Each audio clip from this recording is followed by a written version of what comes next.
Hi, ഞാൻ doctor പ്രിയ QNB health കെയറിലെ homoeopathic ഫിസിഷ്യനാണ്.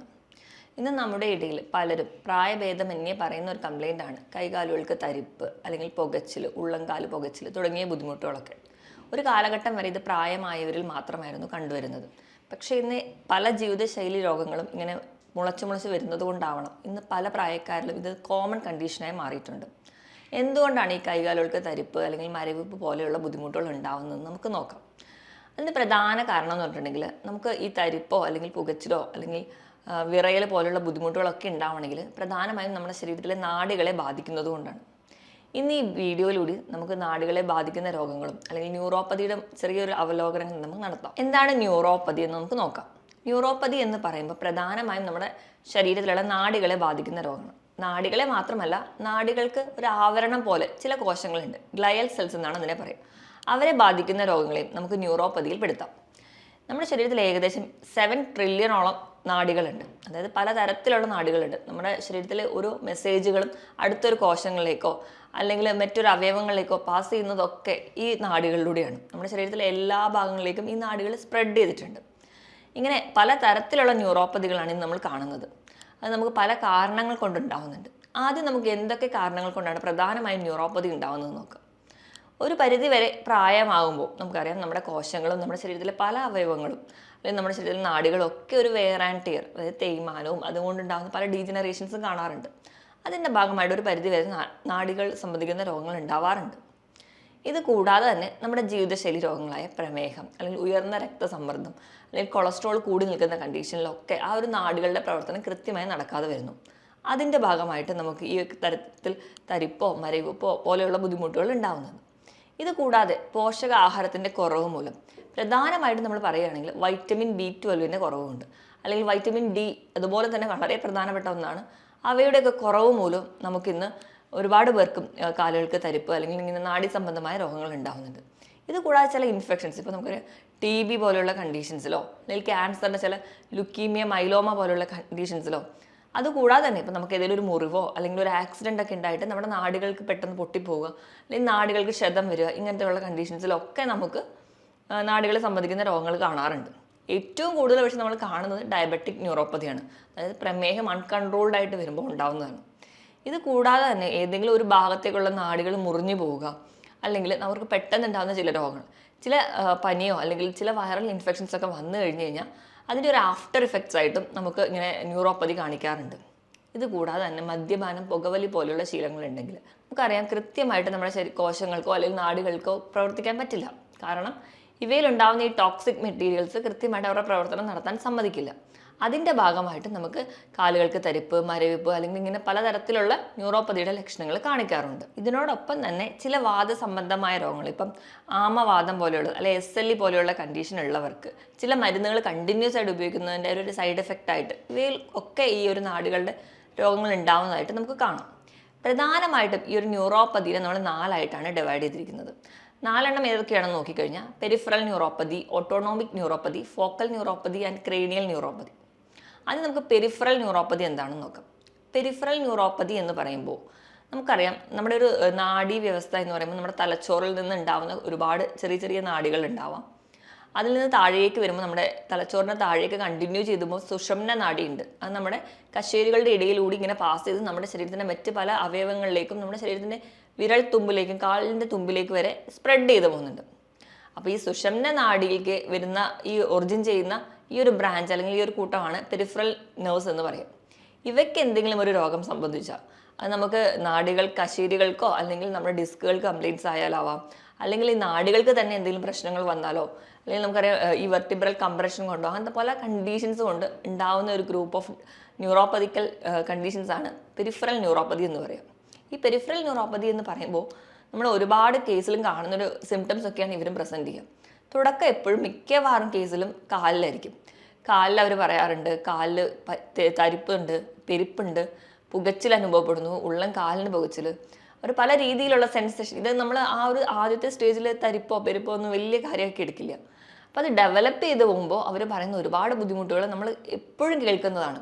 അവർ പറയാൻ ചെരുപ്പിട്ട് കഴിഞ്ഞാൽ ചെരുപ്പിട്ട പോലെ തോന്നുന്നില്ല, എണീറ്റ് നടക്കുമ്പോൾ തറ അറിയാൻ പറ്റുന്നില്ല, ആ ഒരു സെൻസേഷൻ അവർക്ക് നഷ്ടപ്പെടുന്നു, പെട്ടെന്ന് വേച്ചു പോകുന്നു, വീഴാൻ പോകുന്നു, തുടങ്ങിയ ബുദ്ധിമുട്ടുകളൊക്കെ പേഷ്യൻസ് നമ്മുടെ അടുത്ത് വന്ന് പറയാറുണ്ട്. ഇത് നമുക്ക് ഡെവലപ്പ് ചെയ്ത് വരുന്ന സമയത്ത് കൈകളിലെയും ബാധിക്കും. കൈകൾക്ക് തരിപ്പ്. പല വീട്ടമ്മമാരും പറയുന്ന ഒരു കംപ്ലൈൻ്റ് ആണ്. പാത്രം കഴുകുമ്പോഴൊക്കെ ഭയങ്കര ബുദ്ധിമുട്ട് അനുഭവപ്പെടുന്നു. അതായത് ചൂലൊക്കെ എടുത്ത് മുറ്റം തൂക്കുമ്പോൾ ബുദ്ധിമുട്ട്. ചില പടമൊക്കെ വരയ്ക്കുന്നവരായിരുന്നു കാണണം. മുൻപ് കാലത്തൊക്കെ നല്ലപോലെ പടം വരച്ചിരുന്ന ഒരാൾക്കാണ് ചിലപ്പം കൈകൾക്ക് വിറ തുടങ്ങിയിട്ട് പടം വരയ്ക്കാൻ പറ്റുന്നില്ല. ഒന്ന് പേര് പോലും എഴുതാൻ പറ്റാത്ത കണ്ടീഷൻസ്. ഇങ്ങനെ ഒരുപാട് ബുദ്ധിമുട്ടുകൾ അവർ നമ്മുടെ മുമ്പിൽ പ്രസൻറ്റ് ചെയ്യാറുണ്ട്. ആ ഒരു സെൻസേഷൻ ലോസിലോട്ടൊക്കെ വരുമ്പോൾ ചിലർക്ക് തണുപ്പ് സെൻസേഷൻ ആയിരിക്കും നഷ്ടപ്പെടുന്നത്. ചിലർക്ക് ചൂട് തിരിച്ചറിയാൻ പറ്റുന്നില്ല. ചെറിയ ചൂടിലൊക്കെ അവർക്ക് വലിയ പ്രശ്നമില്ലാത്ത രീതിയിലായിരിക്കും അവർക്ക് അനുഭവപ്പെടുക. ഇതുകൂടാതെ കൈകാലുകൾക്കുള്ള വിറയൽ, ഇങ്ങനത്തെ പല ബുദ്ധിമുട്ടും നമ്മുടെ ജീവിത ശൈലികൾ പല കാരണങ്ങൾ കൊണ്ടും നമുക്ക് ദൈനംദിന പ്രവർത്തനങ്ങൾ പോലും ചെയ്യാൻ പറ്റാത്ത വരുന്ന ഒരു കണ്ടീഷനിലോട്ട് ഈ ന്യൂറോപ്പതി എത്താറുണ്ട്. ഇതാണ് പ്രധാനമായിട്ടും പെരിഫറൽ ന്യൂറോപ്പതിയിൽ കാണാറ്. ഇനി രണ്ടാമതായിട്ട് പറയുന്നതാണ് ഓട്ടോണോമിക് ന്യൂറോപ്പതി. ഓട്ടോണോമിക് എന്ന് പറയുമ്പോൾ തന്നെ നമ്മുടെ നിയന്ത്രണത്തിലല്ലാതെ പോകുന്ന നമ്മുടെ ശരീരത്തിലെ ചില പ്രവർത്തനങ്ങളാണ്. ഇപ്പോൾ ഉദാഹരണം നോക്കുകയാണെങ്കിൽ ഹാർട്ട് ബീറ്റ് ചെയ്യുന്നത്, നമ്മൾ ശ്വസിക്കുന്നത്, നമ്മൾ കഴിക്കുന്ന ഭക്ഷണം ദഹിക്കുന്നത്. നമ്മൾ ഭക്ഷണം കഴിക്കുമ്പോൾ നമ്മൾ അറിയും, പക്ഷെ ദഹിക്കുന്നത് നമ്മൾ അറിയുന്നില്ല.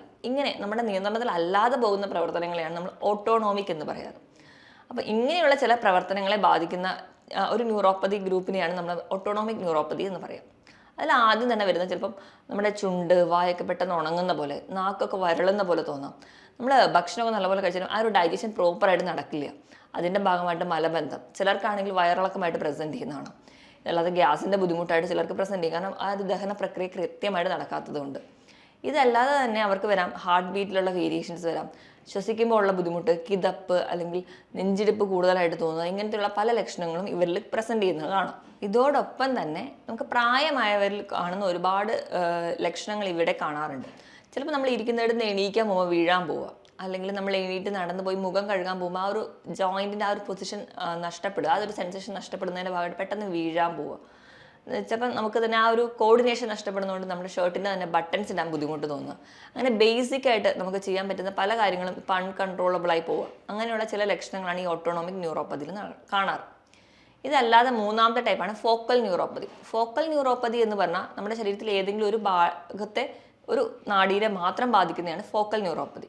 ഇപ്പം നമ്മുടെ കയ്യിൽ പറയുകയാണെങ്കിൽ നമ്മൾ ചില ആൾക്കാർ പറയാറുണ്ട് ചെറുവിരൽ തൊട്ട് 3 വിരലുകൾ മാത്രം ധരിക്കുക. അതുപോലെ തന്നെ കാലിൽ ആ ഒരു ചെറുവിരൽ തൊട്ട് അടുത്തുള്ള ബാക്കി 2 വിരളെയും കൂടെ ബാധിക്കുന്ന തരത്തിൽ മാത്രം ഒരു തരിപ്പ് അങ്ങനെ വരുന്ന കാണാറുണ്ട്. അത് ചിലപ്പോൾ നമ്മുടെ കയ്യിലെ ഏതെങ്കിലും ഒരു നാഡികളെ മാത്രം ബാധിക്കുന്നുണ്ടാണ്. ചിലപ്പോൾ അതിന് കാർപ്പൽ ടണൽ സിൻഡ്രോം എന്നൊക്കെയാണ് നമ്മൾ പറയാറ്. ഇങ്ങനെയുള്ളൊരു സിംറ്റംസ് ഒക്കെയായിട്ട് ഒരുപാട് പേര് പ്രസൻറ്റ് ചെയ്യാറുണ്ട്. ഇതല്ലാതെ തന്നെ നമുക്ക് ഏതെങ്കിലും ഒരു ഇഞ്ചുറി അല്ലെങ്കിൽ ഒരു ആക്സിഡൻ്റ് ഒക്കെ പറ്റിയിട്ട് നമ്മുടെ കാലിൽ ഒരു നാഡി അല്ലെങ്കിൽ ഒരു നാടിക്ക് മാത്രം മുറിവ് വരിക, അല്ലെങ്കിൽ കയ്യിലോ എവിടെയായാലും ആ ഒരു ഭാഗത്തേക്ക് മാത്രം ഒരു സെൻസേഷൻ നഷ്ടപ്പെടുക, അല്ലെങ്കിൽ അവിടേക്ക് മാത്രം ഒന്നും അറിയാത്ത പോലെ തോന്നുക. ഈ ഒരു കണ്ടീഷനെ നമ്മൾ ഫോക്കൽ ന്യൂറോപ്പതി എന്ന് പറയും. പിന്നെ ക്രേനിയൽ ന്യൂറോപ്പതി, കൂടുതലും തലച്ചോറുമായി ബന്ധപ്പെട്ട കണ്ടീഷൻസാണ് ഇവർ പ്രസൻറ്റ് ചെയ്യാറ്. ക്രേനിയൽ ന്യൂറോപ്പതിയിൽ കൂടുതലും നമ്മുടെ തലച്ചോറിൽ നിന്ന് ഉത്ഭവിക്കുന്ന നാഡികൾക്ക് സംബന്ധിക്കുന്ന എന്തെങ്കിലും രോഗങ്ങളാവാം. അതിപ്പം ഇത് മാത്രമല്ല, നമ്മുടെ മറ്റ് ജീവിതശൈലി രോഗങ്ങൾ കൊണ്ടും ഇങ്ങനെ വരാം. ഈ ഒരു കണ്ടീഷനാണ് നമ്മൾ ക്രേനിയൽ ന്യൂറോപ്പതിയിലോട്ട് പെടുക. ഇതൊക്കെയാണ് പ്രധാനമായും ന്യൂറോപ്പതിനെ ഡിവൈഡ് ചെയ്തിരിക്കുന്നത്. ഇതിൽ ഏറ്റവും കൂടുതൽ നമ്മുടെ അടുത്ത് വരുന്ന ആൾക്കാർ കാണിക്കുന്ന ഒന്നെന്ന് പറഞ്ഞാൽ ഡയബറ്റിക് ന്യൂറോപ്പതിയാണ്.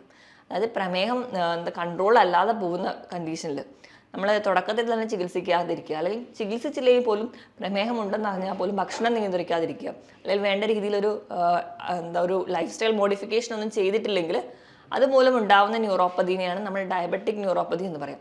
ഡയബറ്റിസ് അഡ്വാൻസ് ചെയ്ത് പോകുന്ന കണ്ടീഷൻസിൽ ഈ പ്രമേഹം അല്ലെങ്കിൽ നമ്മുടെ ഗ്ലൂക്കോസ് മോളിക്യൂൾസ് നമ്മുടെ നാഡികളിലും നമ്മുടെ രക്തക്കുഴലിലൊക്കെ ബാധിക്കുന്നതിൻ്റെ ഭാഗമായിട്ടാണ് ഈ ഡയബറ്റിക് ന്യൂറോപ്പതി വരും.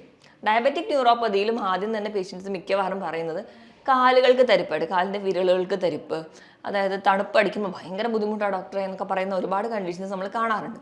ഇതുകൂടാതെ കൈകാലുകളിൽ മാത്രമല്ല, നമുക്ക് ആ ഒരു സെൻസേഷൻ നഷ്ടപ്പെടുന്നു. ചിലർക്ക് ചൂടറിയുന്നില്ല, തണുപ്പ് അറിയുന്നില്ല, ഇങ്ങനെയൊക്കെ വരുന്നു. ചിലപ്പോൾ ഒരു മുറിവുണ്ടായാൽ പോലും വേദന അറിയുന്നില്ല. അതായത് എല്ലാ തരത്തിലുള്ള സെൻസേഷൻസും അവർക്ക് നഷ്ടപ്പെട്ടിട്ടുണ്ടാവും. അതുകൊണ്ട് തന്നെ ഈ മുറിവ് അവർ അറിയാതെ പോകുന്നതിൻ്റെ ഭാഗമായിട്ട് ചിലപ്പോൾ ഇതൊരു വ്രണം, ചെറിയൊരു വ്രണമായിരുന്നു, അത് ചിലപ്പോൾ അൾസറായി മാറിയിട്ടുണ്ടാവും. അങ്ങനെ അൾസർ കൂടി വരുന്ന കണ്ടീഷൻസിലൊക്കെയാണ് ചിലപ്പോൾ നമ്മൾ കാലിലാണ് കൂടുതൽ നമുക്ക് മുറിവുകൾ വരുന്നതും. നമ്മൾ ചെരുപ്പിടുമ്പോൾ ഒക്കെ ആ ഒരു ബുദ്ധിമുട്ടുള്ളവർ ചിലപ്പോൾ ചെരുപ്പിടാതെ നടക്കും. അതൊക്കെ ഒരു ഡയബറ്റിക് ഫൂട്ടിലോട്ട് വരുന്നുണ്ട്.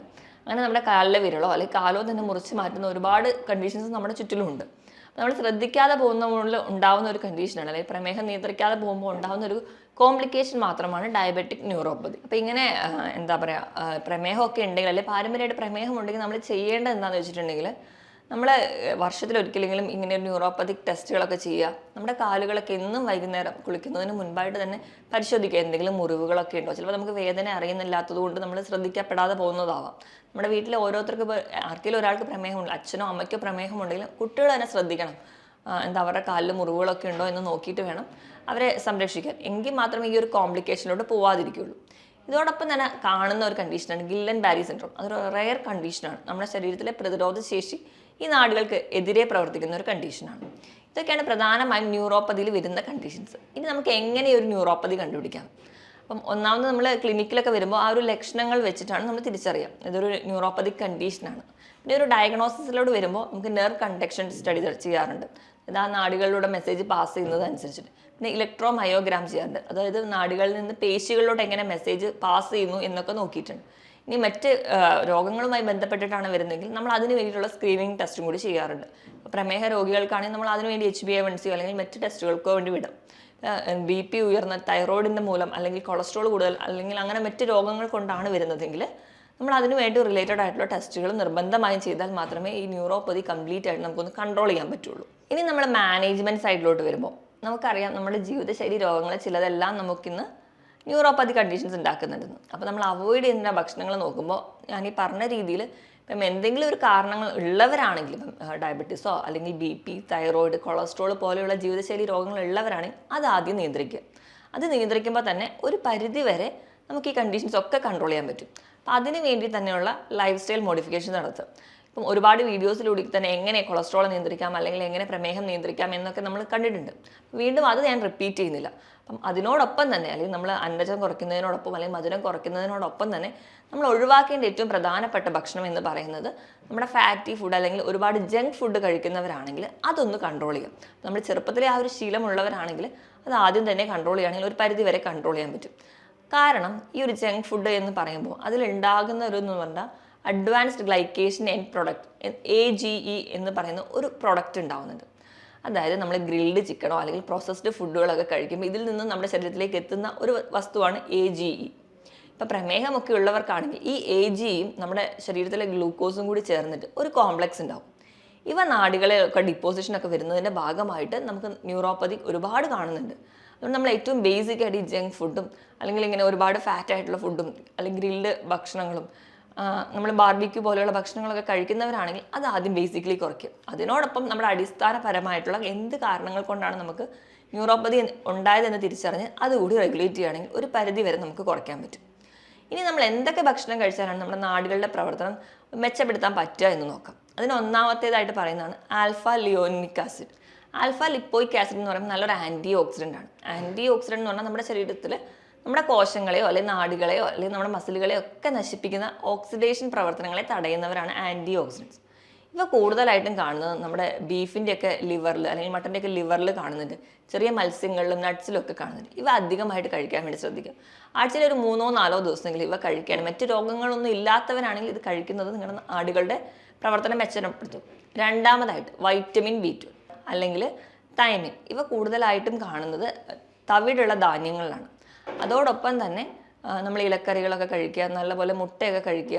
ഇവ സ്ഥിരമായി കഴിക്കുകയാണെങ്കിൽ നമുക്കൊരു പരിധി വരെ, അതായത് ഇപ്പം കറുത്ത ഒരു തരത്തിലുള്ള വലിയ പയർ വർഗ്ഗങ്ങളൊക്കെ ഉണ്ട്, അവയിലൊക്കെ ഈ വൈറ്റമിൻ B1 ധാരാളമായിട്ടുണ്ട്. വൈറ്റമിൻ B1ൻ്റെ ഒരു അഭാവം കൊണ്ടുണ്ടാകുന്ന ന്യൂറോപ്പതി ആണെങ്കിൽ അത് നമ്മൾ ഇത് കഴിക്കുന്നതിലൂടെ മാറുന്നതാണ്. മൂന്നാമതായിട്ട് നമ്മൾ കഴിക്കുന്നത് കോഡ് ലിവർ ഓയിൽ. അപ്പം നമ്മൾ കോഡ് ലിവർ ഓയിൽ കൂടുതലായിട്ടും ഉള്ളത് നമുക്കറിയാം ചെറിയ മത്സ്യങ്ങളിലാണ്. omega-3 ഫാറ്റി ആസിഡ്സ് പോലെയുള്ള മത്സ്യങ്ങൾ, അതായത് മത്തി, നെത്തോലി, അയല പോലെയുള്ള മത്സ്യങ്ങളുണ്ട്. അപ്പം മീൻ കഴിക്കാത്തവരാണെങ്കിൽ നിങ്ങൾക്ക് ഫിഷ് കോഡ് ലിവർ ഓയിലായിട്ട് വാങ്ങിച്ച് കഴിക്കാം. ഇതൊക്കെ കഴിക്കുകയാണെങ്കിലും ഒരു പരിധി വരെ നമ്മുടെ നെർവിൻ്റെ ആരോഗ്യം നമുക്ക് മെച്ചപ്പെടുത്താൻ പറ്റും. ഇനി നാലാമതായിട്ട് നമുക്ക് നമ്മുടെ ശരീരത്തിൽ നല്ലൊരു ആൻറ്റി ഓക്സിഡൻസ് അല്ലെങ്കിൽ ആൻറ്റി ഇൻഫ്ലമേറ്ററി ആണ് കുർക്കുമിൻ, നമ്മളെ മഞ്ഞളിലുള്ള വസ്തു. അപ്പോൾ നമ്മൾ കഴിക്കുന്ന ഭക്ഷണത്തിലൊക്കെ ഒരു തരി മഞ്ഞൾ ചേർക്കുകയാണെങ്കിൽ, ഇപ്പോൾ നമ്മൾ ഭക്ഷണത്തിലൂടെ മഞ്ഞൾ ചേർക്കുന്ന പോലെ നമുക്ക് നെല്ലിക്കയൊക്കെ അടിച്ച് ജ്യൂസായിട്ട് എടുക്കുമ്പോൾ അതിലൊരു നുള്ളു മഞ്ഞളൊക്കെ ഇട്ട് കഴിക്കുക, പാലിൽ ചിലരാണെങ്കിൽ മഞ്ഞളിട്ട് കഴിക്കുക. ഇവയൊക്കെ ചെല്ലുമ്പോൾ നമ്മുടെ ശരീരത്തിലെ അല്ലെങ്കിൽ നമ്മുടെ നാടുകളിലെയും കോശങ്ങളിലൊക്കെ ഉണ്ടാകുന്ന നീർക്കെട്ട് മാറുന്നതായിട്ട് കാണാം. കുർക്കുമിൻ നല്ലൊരു ഓപ്ഷനാണ്. അടുത്തതായിട്ട് സിങ്ക് സ്ഥിരമായിട്ട് കഴിക്കണമെങ്കിൽ അതും നമുക്ക് നാടുകളുടെ പ്രവർത്തനം മെച്ചപ്പെടുത്തും. അതിനായിട്ട് നിങ്ങൾ ചെറിയ മത്സ്യങ്ങൾ കഴിക്കുക, ഷെല്ലുള്ള മത്സ്യങ്ങൾ, അതായത് ഞണ്ട്, കൊഞ്ച്, കക്ക പോലുള്ള മത്സ്യങ്ങളൊക്കെ സ്ഥിരമായിട്ട് കഴിക്കുക, ബീഫ് കഴിക്കുക, ഇവയൊക്കെ കഴിക്കുന്നത് വഴി നമുക്ക് സിങ്കിൻ്റെ പ്രൊഡക്ഷൻ കൂട്ടുന്നതായിട്ട് കാണാം. പിന്നെ വൈറ്റമിൻ B12 ധാരാളമായിട്ടും ഇലക്കറികളിലാണ്. ഇവയും സ്ഥിരമായിട്ട് കഴിക്കുകയാണെങ്കിൽ നമുക്കൊരു പരിധിവരെ ഈ ന്യൂറോപ്പതി റിലേറ്റഡ് ആയിട്ടുള്ള കംപ്ലയിൻറ്റ്സ്, കാലിൽ തരിപ്പ്, പെരുപ്പ് പോലുള്ള ബുദ്ധിമുട്ടുകൾ മാറാൻ പറ്റും. ഇനി നമുക്ക് വീട്ടിൽ തന്നെ ചെയ്യാവുന്ന ചെറിയ ഒരു ടിപ്സായിട്ട് നമുക്ക് പറയാവുന്ന ഒന്നാണ് ഈ നാടുകളിലേക്കുള്ള ഒരു സ്റ്റിമുലസ് അല്ലെങ്കിൽ ഒരു സെൻസേഷൻ കൂട്ടാൻ വേണ്ടിയിട്ട് നമ്മൾ വൈകിട്ടൊക്കെ ആകുമ്പോൾ വീട്ടിൽ നിന്ന് ഒരു പാത്രത്തിൽ ഒരു ചെറു ചൂടുവെള്ളവും ഒരു പാത്രത്തിൽ തണുത്ത വെള്ളം എടുത്ത് വെക്കുക. തണുത്ത വെള്ളം എന്ന് പറയുമ്പോൾ നോർമൽ വാട്ടർ. കാൽ രണ്ടിലും മാറി മാറി മുക്കുക.